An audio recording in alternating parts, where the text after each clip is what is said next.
my identity is my responsibility and my choice,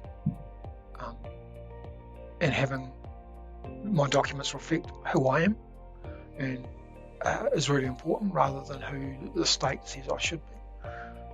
The biggest challenge when I changed or lived in my true gender was that none of my documents matched.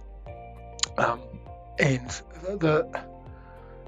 with gender identity documents, it's not a case of there's a magic document that you change. You have to change everything. And it's a process that takes time. And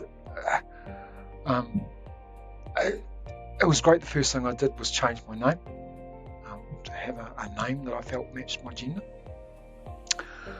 And then it was a process of moving through the documents that I needed to change. And just this year, the process has become available where people can self-determine their gender identity, make an application to have their identity documents, in particular their birth certificate, corrected, and from the birth certificate all the other documents flow on quite naturally. The benefits are that you don't have two identities effectively.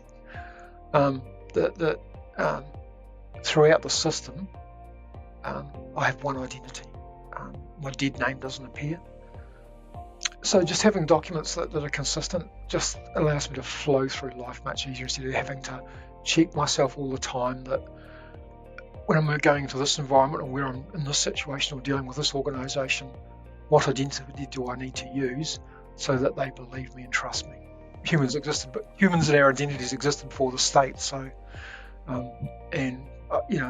of the things I'm really interested in is trans history, and I can trace trans stories back into. I've got 6,000 years back, so 4,000 years before the Common Era, and even then you can trace it further back into time through archaeology. So, I mean, trans identities have been around for a long, long time, and they're present in every culture. And what varies is the way different cultures treat trans identities, from revile to reverence.